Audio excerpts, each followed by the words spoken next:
Welcome back to Choose Christ Completely. We hope this segment of your time is a blessing to you and your family and deepens your relationship with the Father.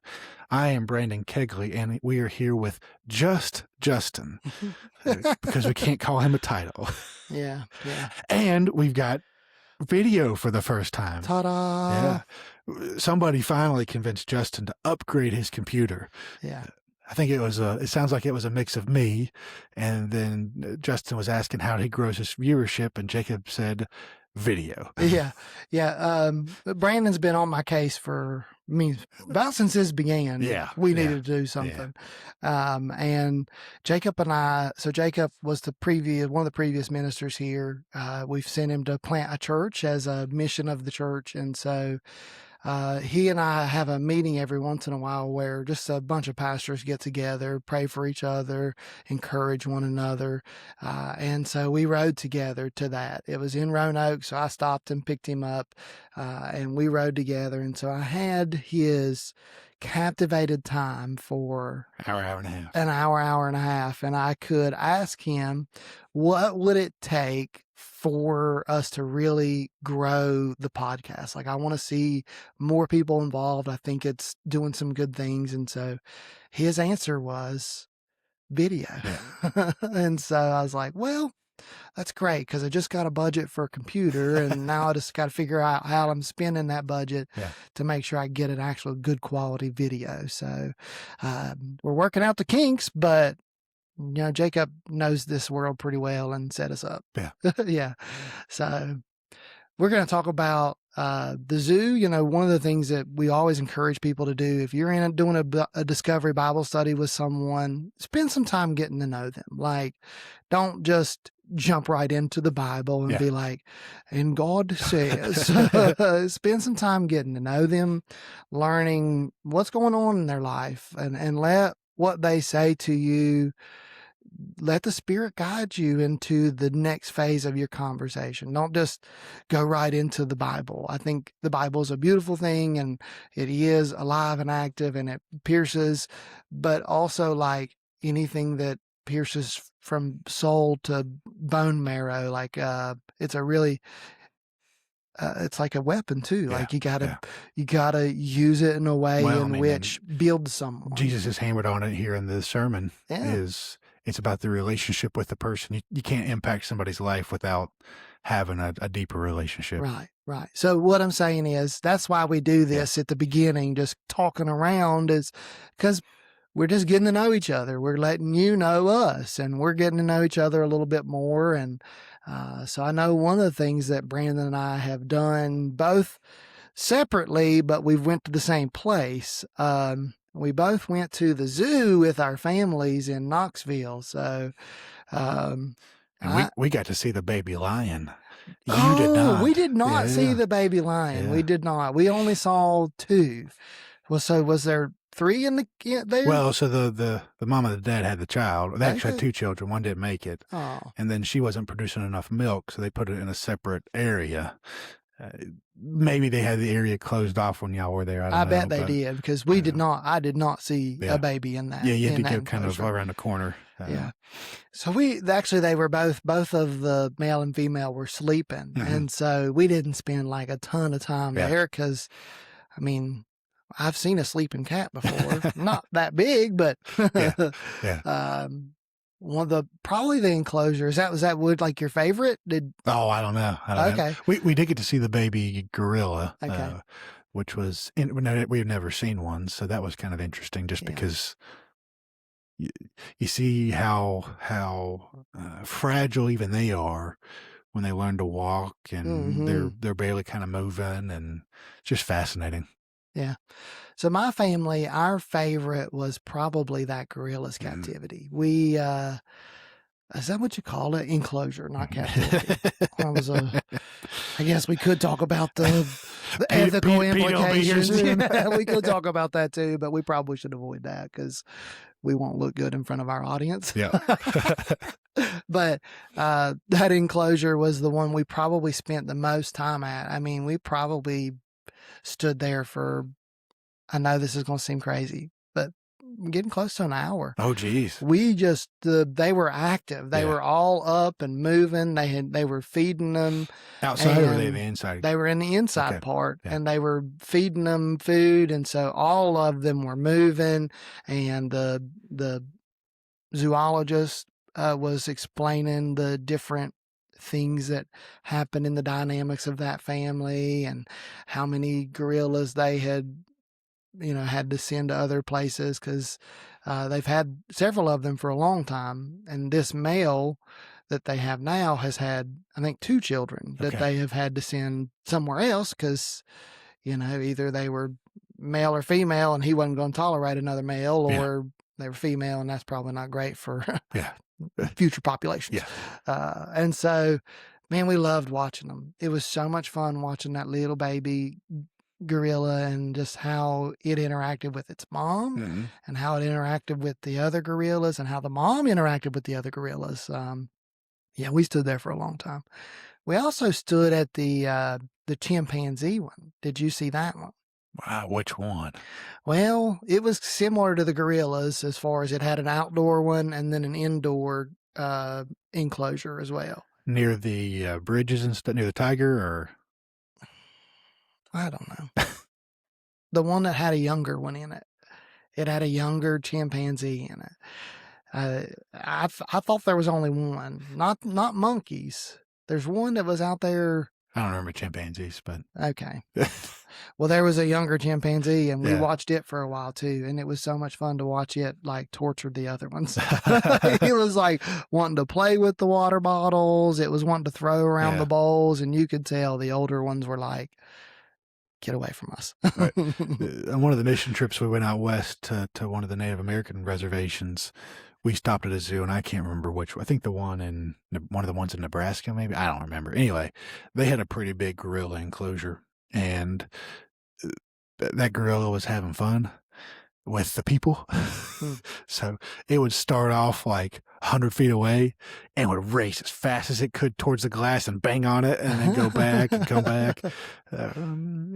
It was funny, but it would not have been funny if that glass was not there. Oh, It was a good reminder of the fragility of our lives and how the dominance that we experience is all because we have a frontal cortex made in the image rather than, just part of creation. Yeah. I agree. I think that's one of the beautiful things that you see when you watch animals. Like animals, they're beautiful. They're all uniquely different. They're all interesting, but they only do what is instinctual. Right. That's it. Yeah. There's no it's real. What keeps me alive. Yeah. There's no real thoughts of higher level. And someone could argue with me. I'm sure someone would like to. Yeah. But one of the most intricate things in all of creation, if you love all the different animals, one of the most intricate things in all of creation is literally in between our ears. The complexity of our brains. And so, I think that's a fun time at the zoo. Did your kids enjoy it? Oh, they did. They did. We did the same thing you all did. We bought the membership. I mean, it was like... just so we could go back. And ironically, so, kind of talking about some summer stuff, but we're going to go to a World Cup game in the 1st of July, and we're going to Atlanta. So we'll go to the Atlanta Zoo and the aquarium, and we'll get half off the Atlanta Zoo with that membership. So it paid for itself immediately when we do that. Well, that's what Cindy said. Cindy was like, there's so many different places we can get discounts at that are animal related. I was like, that's perfect because Theo wants to go to, he's talking about, there was like the Georgia Zoo. Is that the one that's in Atlanta? Correct. Oh, he's already talking it up. I don't know when. I mean, if you time it properly, the pandas will come back. Oh, cool. So somebody I know works there, and she's in the reptile exhibit, but China took their pandas back, and they have spent the past year or two remodeling their whole space, and they're supposed to bring them back when they come back. Who knows? But sometime this year. Yeah, I mean, and again, it was not that expensive to go to the zoo, like No. in comparison to all these other one-day activities that you can do with your family. It was not that expensive. It was $180, and $180 got you a membership that you could take 4 people. We could take 4 people. You take 2 adults, and I think it's 4 kids or 6 kids. I think it's 6 kids. You could take, and you don't have to register the kids, so you just take someone else's random kids with you, and it's like that's a no-brainer. Like, we'll just go one more time, and that's paid for. Yeah, exactly. So we will go again. It was beautiful. You get time of race, so it's not so hot. Yeah, I was very surprised at how beautiful it was because, I was looking at it on the map, and I lived close to Knoxville for 3 years, never went to the zoo because I always kind of judged it in my mind because it was so close to the interstate. It was like, I ain't going to this redneck zoo that's literally I could throw a rock and hit the interstate with. But it really was for being in Knoxville, it's it is very well done. Yeah, it is. It is. I like it. Greensboro's big, but I like it better than Greensboro because it's less, takes less. So we were stupid. We come back from a beach trip, so we stopped at the Greensboro Zoo, and we did not realize how big it was. So we started on one side, and we walked all the way to the other side, and we're like, oh, gosh, we have to go back. That was when we had two kids in strollers, and Rory was walking, and so I was tired from pushing that stroller all the way up those hills, and I think we did more walking than we did looking because we were on a short time period. But now, is the Greensboro Zoo, is that the North Carolina Zoo? Yes, the big one. Yeah. We went in one day, and I left more exhausted than I have been in a very long time, and we both were like, the next time this is a 2-day trip because it's huge. It is big. I mean, and it's not that it has that many animals. It's just a massive footprint. Yeah, massive. I mean, and I love that the prairie up there, that's in between. And that's part of why it's so huge. I mean, that prairie is the prairie, but it was cool to just watch all those animals in that thing that interacted with each other. So yeah, that one's a 2-day trip. If you're going there, plan for a weekend. Especially if you're going with little kids. Well, and I think they're making a pretty big addition to that one. It's not open yet. Yeah, they're opening another 8 or when is it opening? Don't know. Yeah, I don't know. Soon. Sometime this year. Yeah. Theo probably knows. We'll go ask him. He'll tell us exactly what's going on with it. So, any other plans for the summer? That's it for now. Okay. We may take a long weekend to go somewhere, but that's it for now. Okay. Yeah. Well, we've got coming up, we got Savannah Banana tickets for the end of the month. Yeah. And we're going to Knoxville to see them, which we were already like, well, we'll probably go and go to the zoo too. Why not? You're already there. Yeah. I was like, we're already there. Yeah. So we've got that coming up. And then the day before camp, we purchased Forrest Frank tickets for Bristow, and they were not cheap. I'd say not. They were not. But we got the grass area. I don't know if you've ever been to that venue in Bristow. It's like it says the grass area, but it's a beautiful venue. I don't even know where Bristow is. Virginia. It's It's in Northern Virginia. Okay.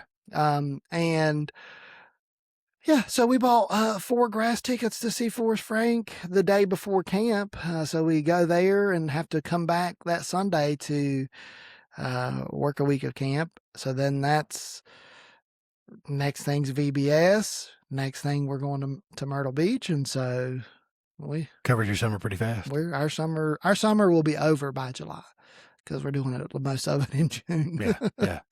So, all right. I know we got. Hey, some of the benefit of summer is just not doing anything. Yeah. We're doing a lot. I always say when we go on vacation, I'm like, I need a vacation from vacation.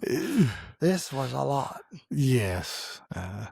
Especially when you go to Disney World, right? It's like, I'm paying this money. I want to get everything out of it. Yeah. We'll probably, we talked about it this year, but we decided to push it to next year. Next year, we'll probably go somewhere overseas and cool. spend more than a week. Yeah. because part of the problem is if you're not going somewhere within a couple hours, by the time you get there, you've wasted a day, Mm-hmm. and then by the time you leave, you wasted a day. So you only have 5 days or 3 days or whatever it is of enjoyment. And anyway, yeah, we want to go overseas, but it's just a lot of money. I mean, it's a plane ticket. Just a plane ticket to get out. We want to go like France, and I know once you get into Europe, it's not as difficult to get from country to country and stuff and to get around. But man, it's expensive to get there. Get there, yeah. So we want to do that eventually. Yeah. We go to Myrtle every year because Cindy's family has a permanent camper down there, and so it's like free for us to stay. Not free for them, but free for us. So it's hard to not go. Well, maybe we'll probably stay in this not hemisphere, I guess, whatever this corridor is. America's. We probably won't go over the pond until they get a little older. Where do you want to go over the pond? Oh, Israel. You want to go to Israel? Oh yeah. Yeah. I want to walk. I want to see these things that I read about, so I can understand the gravity of some of it.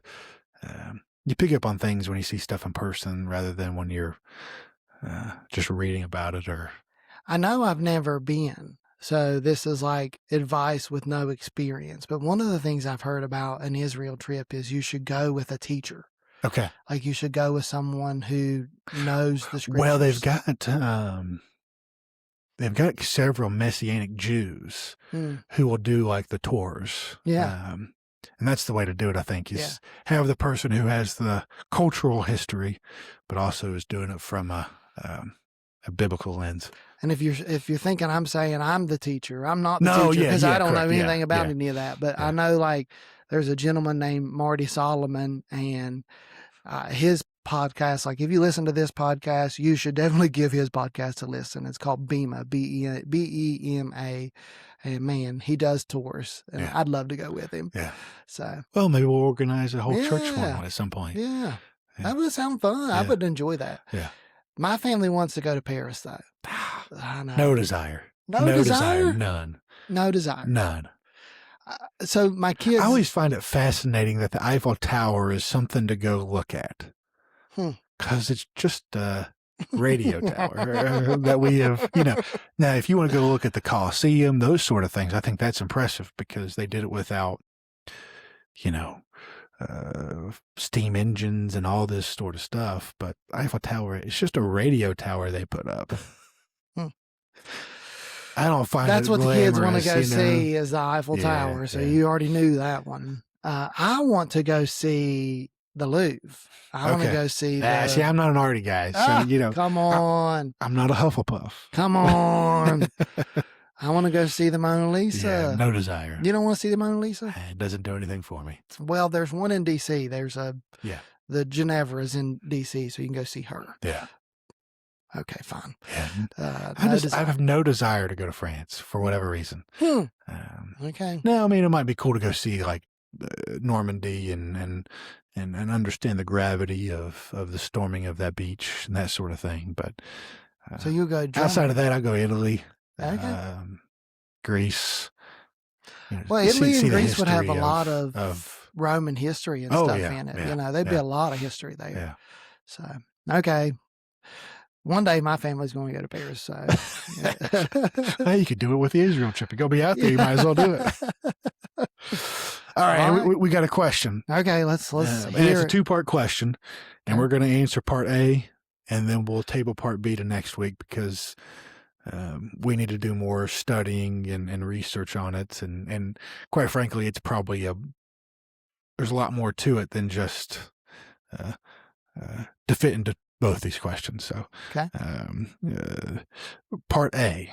In our most recent studying of the Sermon on the Mount, we've learned that there's no more need for the kings, priests, or prophets like in the Old Testament because Jesus fulfilled them all.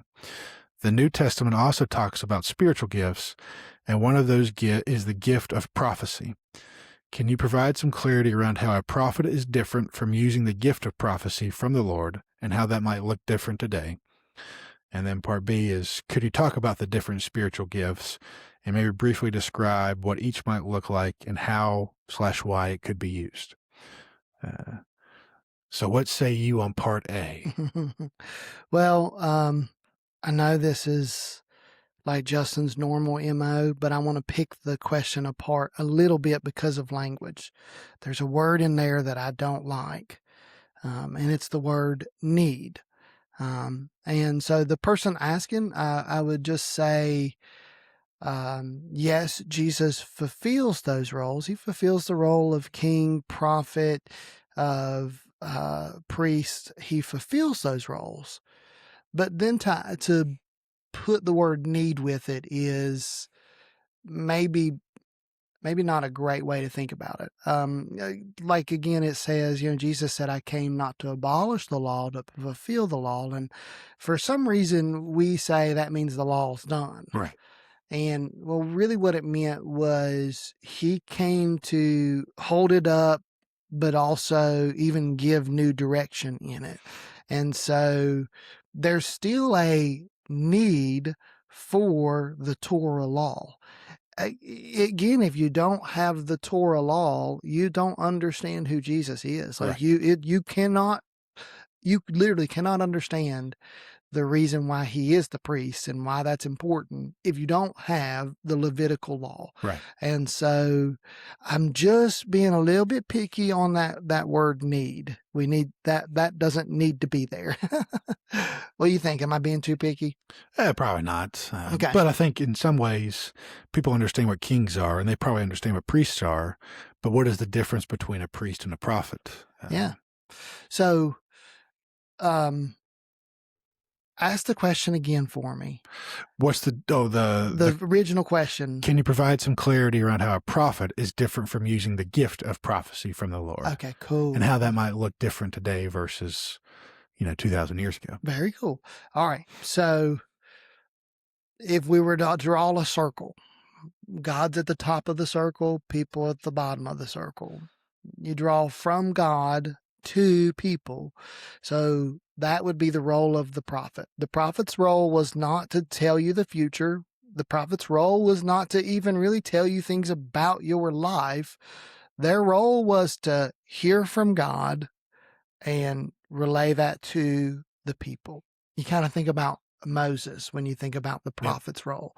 Moses would go on the mountain and he would spend time with God, and he would come out different. He would come out in a way in which he was disfigured. He spent so much time with God, and then he would relay what God said to the people. That's the prophet's job.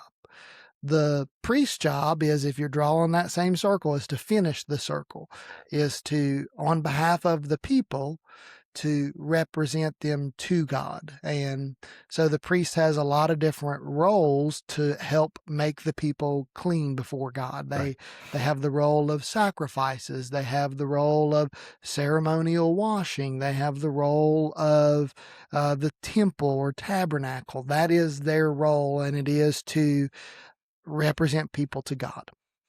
So that's their function.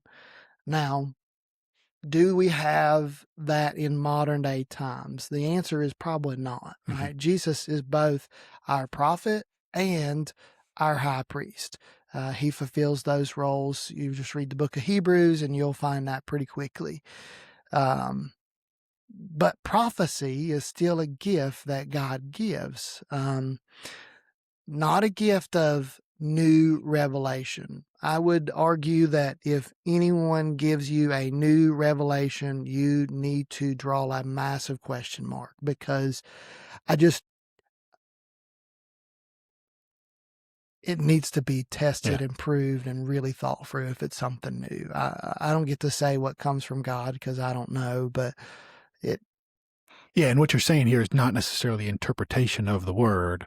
You're saying something that would be etched into the word for perpetuity. Yeah, something added that's the difference to it. Here. Something added to it. I kind of think of and I'm not picking on anybody, I kind of think of like Joseph Smith when I hear that of a new prophet. Sure. And Joseph Smith comes with a totally new revelation that well, Muhammad too, right? Yeah, Muhammad as well. Yeah, exactly. Yeah. Exactly. They both fall in that same line of, oh, we're prophets and we've heard something new.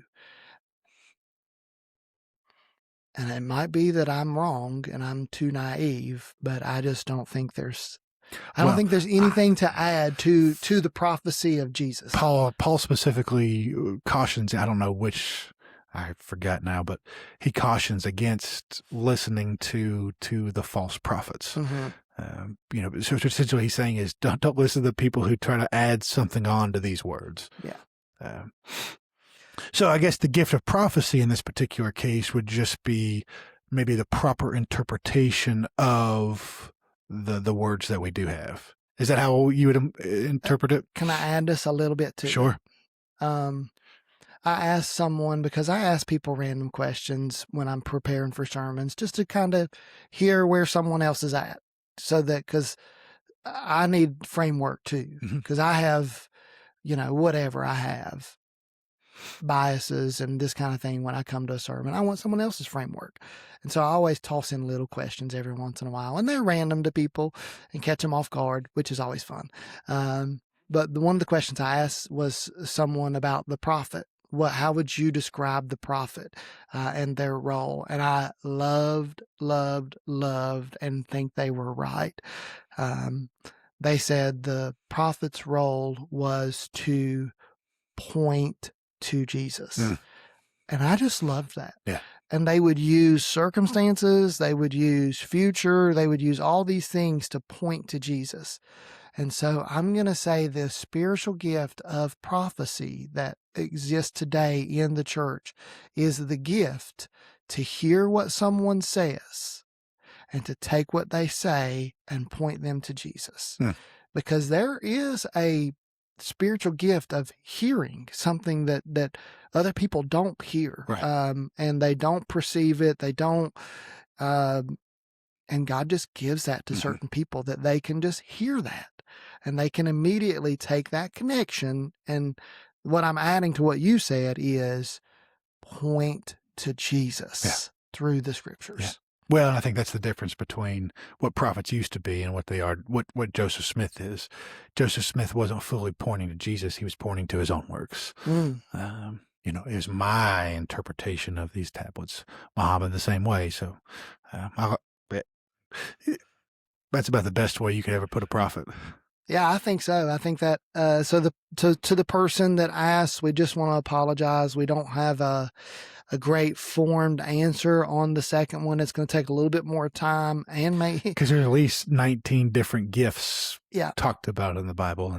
And so we apologize. We don't have a great answer to that, but I think it's always good to tell someone, if they ask you a question that you don't know, to say, I don't know. And so here's what we're saying to you.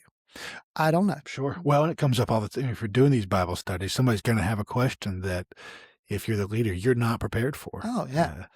And if you try to answer it without the proper discernment of the right words, you're asking for trouble down the road. Exactly.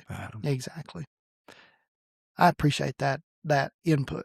I think that was a beautiful encouragement to folks. Yeah. Like you can say, I don't know. Yeah. And just because you don't know doesn't mean God doesn't know. And just because you don't know doesn't mean that person's going to view you differently and how you're trying to help them. In fact, I would encourage you that I would think that person would respect you more, right? That person would view you in a way in which, like, oh, they're not just trying to fool me. Yeah. They're going to take time. Yeah. So we're going to say, I don't know on that one. Not because we don't have some idea. We have some idea, just not a really fully fleshed out idea. Well, again, it's pretty depth. It's pretty in-depth. Yeah, there's a lot, definitely. I think Rick Warren wrote like 400 pages on spiritual gifts. That's right. So it could cover a lot of ground. Oh, yeah. And maybe that's something we do, is we just have, hey, we're going to talk about spiritual gifts. This is like an idea that I'll just let everyone in on. I don't know if I've let you in on this yet or not, but I'm trying to formulate the rest of the sermon for the summer. And I know we're going to do Jesus Making Lemonade. Essentially, that was putting a different title on continuing Matthew, because I want to continue Matthew, because there's this beautiful thing that Jesus does. Jesus steps off of the mountain and does what he says. Yeah. And I want us to see it. Yeah. I think it's going to be really cool for us to see it. And so that's what we're doing with that. And then I don't know if I've told you this yet or not, but the next one is I want to offer people the opportunity to ask a question, not ask it publicly, and so I'm going to take some of these questions we get asked and preach a sermon on it. Yeah. And so we've already got a few with the podcast that I know I can have great sermons on. What's your thoughts on that? I think it's good. I mean, it's not cohesive, but at the same time, it's a good format to have questions answered. I mean, you could probably do a whole year worth of it, but for sure. I think it's a good way to tie people into what they're thinking and how to interpret it. Well, we're going to get back to that question. So we're sorry we don't have a great answer, but we're going to jump into the Bible study. And again, the method that we're using for this is not something we created. We're not this intelligent, but it is very simple. You could use this with any scripture and be studying the Word of God. And so our encouragement is, if you don't know what to study or how to study, just use this model. Mm-hmm. Simple, basic, really can get you pretty far on Bible study. Yeah. So we're going to read 3 different versions of the Bible. If you didn't know this, the Bible is not originally in English, and so you have different translations. They take it from the original language, Greek, Hebrew, Aramaic, and put it into English.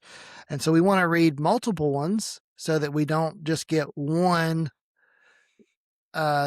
interpreter's vision. We want 2 or 3 of them so that we can kind of compile them together. And so we're going to start with what is called the English Standard Version, and that's the one Brandon reads to us. English Standard meaning it's word for word, more word for word. Yeah. All right, Matthew 7:24. Do you want me to read 28 and 29 too, or? Yes. Okay. Everyone then who hears these words of mine and does them will be like a wise man who built his house on the rock. And then the rain fell, and the floods came, and the winds blew and beat on that house, but it did not fall, because it had been founded on the rock. And everyone who hears these words of mine and does not do them will be like a foolish man who built his house on the sand. And the rain fell, and the floods came, and the winds blew and beat against that house, and it fell, and great was the fall of it. And when Jesus finished these sayings, the crowds were astonished at his teaching, for he was teaching them as one who had authority and not as their scribes. The New Living Translation. And this is a thought-for-thought translation. I'm sorry, I'm in the wrong verse. Verse 24. Happens to everybody. Anyone who listens to my teachings and follows it is wise, like a person who builds a house on a solid rock. Though the rain comes in torrents and the floodwaters rise and the wind beats against that house, it won't collapse because it is built on bedrock. But anyone who hears my teaching and doesn't obey it is foolish, like a person who builds a house on sand. When the rains and floods come and the winds beat against that house, it will collapse with a mighty crash. When Jesus had finished saying these things, the crowds were amazed at his teaching, for he taught with real authority, quite unlike their teachers of religious law. And the message. These words I speak to you are not incidental additions to your life, homeowner improvements to your standard of living. They are foundational words built to build a life on. If you work these words into your life, you are like a smart carpenter who built his house on solid rock.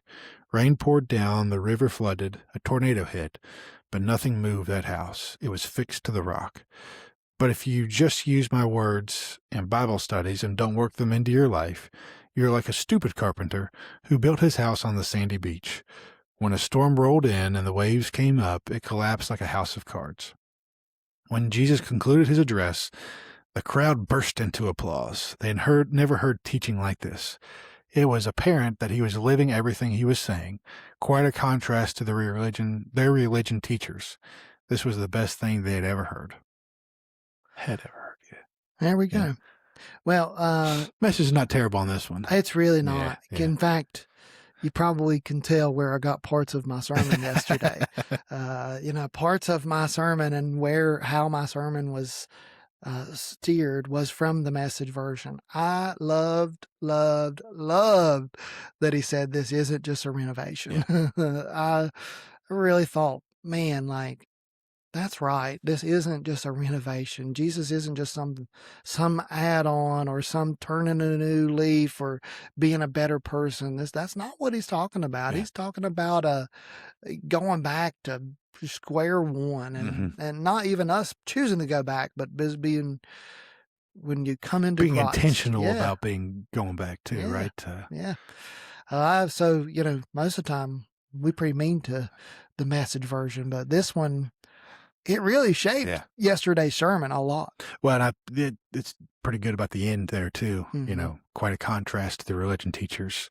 They could tell that he was living it. I think that's probably obvious. That's when we hear he was teaching with authority, we don't necessarily understand that, I don't think, but the message kind of clearly articulates that the authority is not because of the person, it's because of the life and what he is doing with his life. Yeah, the Message did a great job this time. So, what we do after we read it is we try to summarize what we heard Jesus say in our own words. That's maybe one of the most difficult things that we do in Discovery Bible Study, because we try to, everything, when we read the Bible, we always try to read ourselves into it. Even if we're not intentionally doing it, we unintentionally try to read ourselves into it. And so, with that being said, I do hear Jesus saying that there's really just two choices. And so it's not like there's 100 choices. That's not what he's saying. And so we know that it couldn't exactly be the full spectrum of good to bad, bad being a 0 and good being a 100. I mean, he's talking about two choices. So what his choices are is one or the other. It's like a spectrum of 1 to 2. And so that really changes the way that this passage is interpreted. And so he says, you heareth, I love the King James Version on this one, you heareth and doeth. And that is the person who built their house on the rock. Yeah. And then the person who didn't heareth and doeth, they just heardeth. They're like a person who built their house right on the beach. And building your house right on the beach, it's not going to last. I think it's also telling here how the way he ends his sermon is not, he ends it with the house falling, not with it rising up. I find that interesting to kind of close out the sermon. It's another warning that he's given now for several passages. Yeah. Yep. And I wonder, part of, I didn't go into it too awful much, I'm not sure he's just talking about eternal destination. That's probably part of what he's mentioning, but it's not the entirety of it. No. I think this one's talking about more of what we live today. The prior ones were about what your eternal destination were, but this one is definitely about because look, if you get there are no floods. So this is all about today. Oh man, what a great way to interpret that. I didn't even really put that together. Yeah. Wow, that's incredible. There are no floods there. So he is talking about what you and I will experience while we're in this plane of existence. Yeah. Wow, Brandon. Man. And I kind of believe I've seen this played out in people's lives. Oh yeah. I've seen some Christians go through the most absolute horrific nightmares of situations. And yet you go there and you see them in that situation and they're like joyful. Mm-hmm. And they're loving and they're not ruined. Yeah. They're like, they've got something else. Yeah. I've seen it play out. Yeah. Have you seen it play out? Partially. Yeah. I think I heard it not long ago. There was some guy it's some famous preacher, but he was mentoring somebody else, and they would meet at the park. And then the person got sick and was dying. And he said, well, I guess it's the end of our discipleship. He said, no. He said, now I'm going to teach you how to die. Ooh. Yeah. You know, how a Christian dies. Yeah. And I think that's the key here, is that when the foundation is right, it doesn't mean it's not going to be hard, right? Houses are well built in Florida, but they still get flooded and water damage, and you know, the house still stands, but it takes a while for it to recover. I don't think that's not what he's not saying here, that you're not going to have the water come into the house. He's just saying the house will still be there. Yeah. You know, so the you know, summarizing this one's pretty easy. I think it's, you know, a pillar in rock will stand forever, and a pillar in sand will fall. Yeah.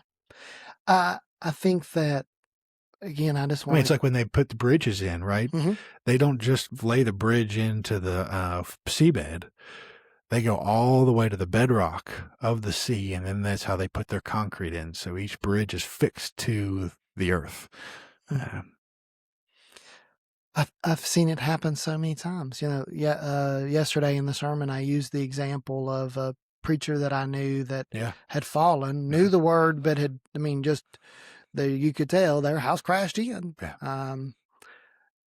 And like, I know the other side of that story too, and I should have said the other side, not that exact same person, but the other side of like a preacher, vocational minister who has served for years, and their health was just leaving. Yeah. And it wasn't anything they did. Their health was just leaving. And you just watched as their family that they raised, they weren't shaken. That gentleman passed away this year, and it wasn't like it was devastating, but they all still have a really solid foundation. And I think that's part of this Christian thing, that we give something, an inheritance to our children that will cause them to have houses that stand too, like lives that stand. Yeah. So, well, I wonder you're talking about using people to kind of, I wonder if when they heard these words, if they would have thought of Job, you know, and all the trials and tribulations he went through, but still stood firm. I wouldn't see how you couldn't think about Job. Yeah. So I'm guessing they would have. Yeah. I mean, because he was the most steadfast in his devotion. Oh, right? He went through. I mean, shoot, Abraham doubted God at some point and said, "I'm going to have my kid with somebody else." You know, Isaac was not a purely faithful man. God said, "This is the chosen son," and he's not the chosen son. Yeah. Well, you know, well, we won't get into that. I was going to say, because they pass on generational sins. Right. So they pass on, just like you can pass on faith. Like, one of Abraham's sins was that he lied about his wife. Mm-hmm. And then you watch and his son does the same thing. Yeah. And it's like, the same is true. You mm-hmm. pass on both parts of it. And so, yeah. I mean, I would have thought that they think of Job, because Job is the only one he was the most steadfast in where his foundation was built. Yeah. Job, maybe Daniel. You know, you think back in the Old Testament, one of my favorite ones is Daniel when I think about, you know, going through the worst. Yeah. And yet the foundation always stood. Yeah. Because his was based on, it didn't matter what anyone else said. Yeah. You know, he was based on the the word of God and fearing God. So, yeah. All right. So we have 4 questions that kind of help us think through the passage. Brandon and I do this a little bit different than maybe you would do this. You're welcome to individualize the questions, but Brandon and I kind of just toss 2 of them out there and then circle them. Yeah. And you do what you want to do, and you do one at a time. And sometimes what I do, and this is fun, like if I'm doing this with like a group of 10 people, it really plays well. I'll be like, and everybody has to answer one or the other. I'm like, what do you like? Yeah. What challenges you? And you have to answer one or the other, and I'll go around the table. And if they didn't answer, I'll be like, I'll give them a second, and then I'll go back to them and be like, you got to answer it. Yeah. So we're going to talk it into a circle. First 2 questions. What do you like and what challenges you? Well, I told you about it before. I think what I liked is each of the time he talks about the floods and the rainwaters and the winds, it's not singular. It's not the flood, the storm. It's the storms, a storm. The implication is that it's not going to be one thing that takes it down. It's going to be a multitude of things. You know, just because a bad storm comes in doesn't mean the house that is on the sand falls. But if multiple come in, that's when the degradation happens, and that's when the foundation starts to crumble. It's usually a multitude of things and not just the one thing. And in our lives, we are constantly bombarded by things. You know, if you're in the season, and sometimes it feels like you'll never see the end of the storm. Yeah. You might not have an answer for this, but I want to ask you a question. How did you see that? How did you see that it was singular versus multiple? Well, I went to the Blue Letter Bible to look at that. And then, just the way the ESV interprets it, it's, and the rain fell and the floods came and the winds blew and beat on that house, but it did not fall. Yeah. Because again, it's very rare for one storm to take down, in one go. It might seem like to you that that's a small detail or a small observation. I don't know. I want to tell you, like, that's massive. That's that you saw that. Yeah. That's a big deal. Ken, man, you're like killing it on this one, man. You should have preached the sermon yesterday because you've seen 2 things that I didn't see. And I saw that the storms were the same for both people. Right. That was a great observation. That was one of the things that, man, that just stood out to me. It was like, oh, this is the exact same. And he uses the exact same language. Yeah, exactly. Yeah. I was like, oh, that's the observation that stood out to me. But then what you said is like also very applicable to our life. We've all experienced the multitude of the rains and floods and the winds. Yeah, because it's not just the rain fell, it was the floods came and then the wind blew. Yeah, we've all experienced that. That fits. And we've all even tried to fix that. Yeah. And when we try to fix it, maybe it gets better for a little bit, but eventually it goes back because guess what? We still live here and there's still rains, floods, winds. Mm-hmm. So I think that what I like is this thing that I have noticed before, but it's really just stood out to me these last 3 sermons is the 2. Oh yeah. He has just punched us with that. Mm-hmm. And then you go back and reread that sermon on the Mount with that in mind. And you can see it every place you'd look in there. It's like, there's only 2. Yeah. Oh, there's only 2. Yeah. There's only 2. Yeah. And it's like, man. Jesus is good about just pointing out it's black and white. Yeah. Whoa. And I think what we try to do is we try to live in these 2 as if the 2 is good or bad, but the 2's not that. The 2 is either the life that comes through Jesus or good and bad. Yeah. You can pick that if that's the way you want to go, but you got to pick that. It's not good or bad. It's the life that comes through Jesus, the life that God's always wanted us to have, but we chose good and bad. And I think that's the two. That's fast because that's almost the exact language of Genesis, right? Yeah, exactly. It was they knew the difference between good and bad, where before they didn't know. They only knew Jesus. Mm. I only knew God. All Fascinating. right. You want to get? I'm going one more thing I liked. Okay, if you let me. Oh, I will. I will. But I do want to ask a question based on what you just said. Okay, go ahead. No, you could. No. Ask the question. It's going to get us in trouble. We're just going to throw it out there, and we're not going to answer it because it's going to get us in trouble. Well, the other thing I liked was he never explicitly mentions in his whole sermon that he is the Messiah, but he implies it, and he implies it built on the rock, not a rock. It's the rock, and the Greek kind of confirms that. And I like that he is subtly hinting at what's to come. Well, my question was this, and we're not going to answer it. Okay. But it's just a great question to ponder on. Did Adam and Eve technically sin before they ate the fruit? Or did they and just not know it? They did things that we would qualify as sinful. Don't answer. Leave it out there. Let it hang in for the audience. Good one for you to think I've never thought about that. Yeah. Good one for you to think through.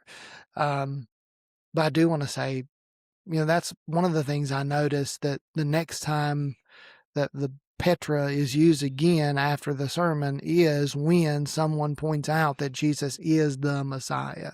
And so there is a direct connection to that. And that's in Matthew 16. So challenging parts of this passage. I think that one of the challenging parts is sometimes it feels like when my house is getting hit with rain, when my life is going through trouble, like I know the right answer, but sometimes I don't choose the right answer. Yeah. I think that's the dilemma for all of us. I think the challenging thing here is a foundation isn't formed in a day. So kind of you're talking about how when your parents were building a house, they dug the hole and they dug additional holes. But even once they poured that first concrete into the footers, foundation. I don't know what all that stuff's called. The footers. So even once they poured the footers in, there was still additional stuff to come. Oh yeah, and it's a process to. I think that's the challenging thing here for us sometimes is we expect foundational things to be quick and easy, and it's not. It's a process. One of the things I remember when my parents built that house was it actually had a basement. So when they dug down, they had to dig down far enough for a basement. And it was so much fun to go in there and play. Oh, yeah. Because they had it to where, at the time, they had it to where they could get the equipment in and out, and they would backfill it once they put the walls in. It was so much fun to go down in there and play. They didn't have a walkout. It was just... No, they didn't. No, theirs is totally in ground. Yeah. But they had to get the equipment down there to do it, so you could walk into it. And it took a while. I don't know how long it took, but... they had to wait for that concrete and the footers to totally dry. They had to pour. It's about a 45-day process just to build a foundation. Yeah. Yeah. And longer if you're in Mexico, in case you're wondering.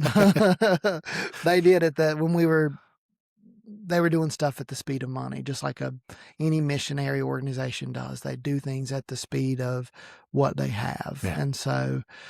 especially in those early days, they had some examples of what church could look like there in Monterey as far as the community of believers, but they didn't have this is what you can give to moment. And so they had to do stuff at the speed of cash. Yeah. And so it was probably a much longer than 45-day period. But we went 3 times to help with that building of the church building.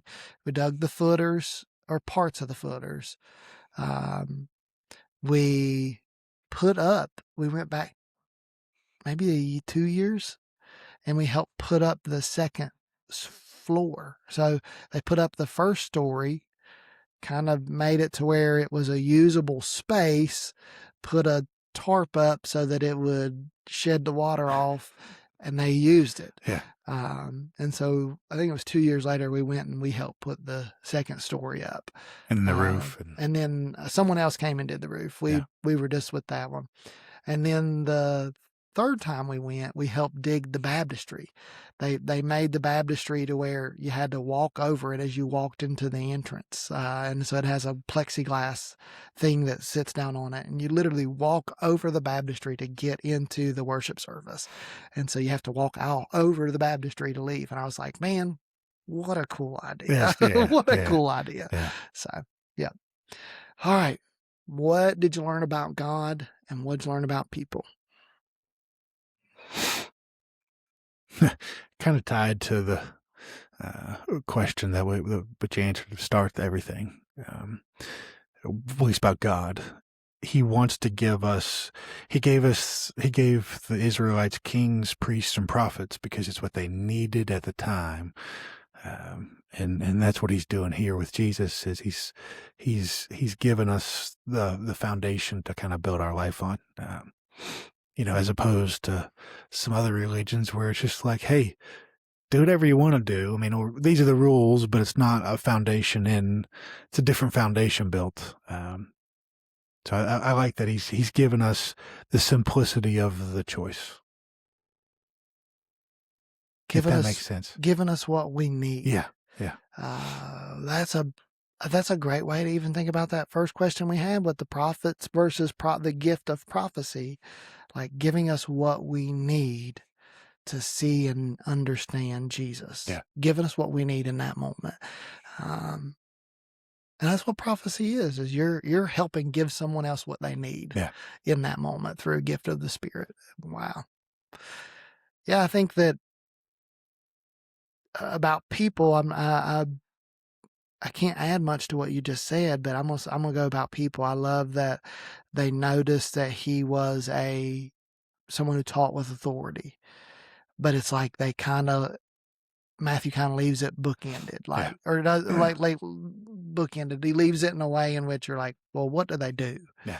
Not what did they think? It just said what they thought about what he taught. It's like, no, what did they do with what he taught? Yeah. Which is what he's going to continue to go on into, but he's going to do what did Jesus do with what he taught, not what did the people do. Yeah. Yeah, because the people are still learning.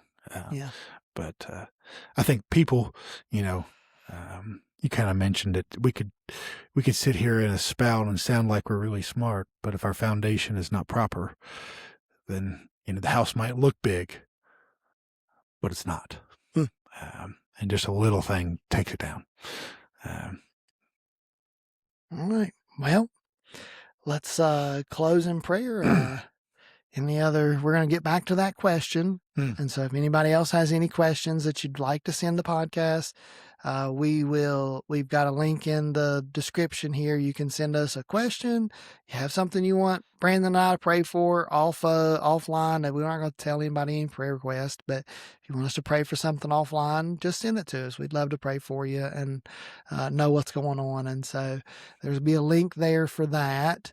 And go ahead and give us a share. Like we got a video. Like, give us a share, give us a like. Come on. Normally I won't be dressed this nicely. I'm gonna have my hat on next week. Yeah. Well, I had to, when I take my hat off for prayer, they're gonna be like, we know why Justin wore a hat today. Oh, you need a haircut? It's just wild. It's just wild. I'm receding. And so I leave it fluffy on the top so that my receding isn't as obvious. Well, part of the reason I've grown out my beard and keeping my beard is so that when this goes, because it's going, I can shave it all off, and at least you're used to the beard. Yeah, exactly. All right. Well, you want to close us in prayer? Sure.